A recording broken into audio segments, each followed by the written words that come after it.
class, our topic is It's Greek to Me. Myths are commonly used throughout literature. Many authors use myths since myths have the ability to explain ourselves. Myths are basically used as a body of a story for many novels that explain the theme. In other words, myths are the shape of stories that are deeply ingrained in our memory, which shapes our culture. After understanding the next three main ideas of myths, the reader will be able to understand and locate myths next time they read. Everything that is written today is based off the same Greek myth, but with different characters, problems, and lessons learned.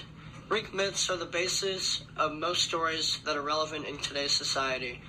Many stories that are told from generation to generation have been based off of old Greek myths, but are told with different characters, settings, problems, and lessons that are learned throughout the myth. For example, a common myth with a common lesson is the story of Icarus, the daredevil, and his father. Icarus was a daredevil, and when given advice by others, he would not listen to the advice. Icarus' dad told Icarus not to fly too close to the sun because of the fact his wings were secured with beeswax. If he flew too close to the sun, the beeswax would melt and he would plummet to his death, which is exactly what happened. For example, parents do everything to stop kids from driving recklessly, and yet still do so many kids die in car accidents from speeding. This story is relevant to modern society because so many parents give advice to their children, but most of the time the children don't take their advice and try to do everything their own way. All Greek myths have patterns. Throughout history, every story, poem, or novel has had some kind of lesson to be learned in the end. However, these stories, poems, or novels typically have different characters, problems, and lessons learned in the end. Even though there is a general lesson learned in every story, many people can interpret different and smaller lessons throughout the story.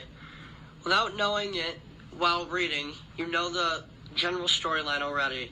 These patterns are deeply burrowed into our consciousness that readers almost consider. Even if you don't know the origin of the plot or the Greek myth that it came from, you have probably read it in a different piece of work. Every element from a story is connected in some way, and as you read, you will be able to make those connections with another piece of work. A real-life example is the two poems Musi des Beaux Arts from W.H. Auden and Landscape with Fall of Icarus from William Carlos. Both of these poems have different setting, tones, and themes. However, both are based off the painting Landscape with Fall of Icarus from Peter Bruegel. They based their poems off of a famous painting, but since they interpreted it differently, it caused two completely different works of literature. Parallels. Many elements of a story can be linked to a myth. For example, some stories use the rivalry and violence plot to further explain a conflict. Derek Walcott's novel Omeros connects to Homer's The Iliad, since Walcott bases all of his characters' names off Homer's creation, as well as elements such as the characters' jobs and social status.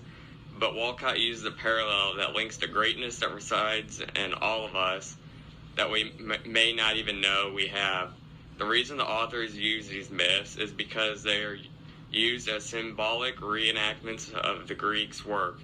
In addition, the Greeks also proposed the four great struggles of being human, with nature, with the divine, with other humans, and with ourselves. By comprehending these structures of the common myth, a reader will be able to make strong interpretations on what will occur in a novel and understand where the author got his/her ideas from, which overall will make reading more fun.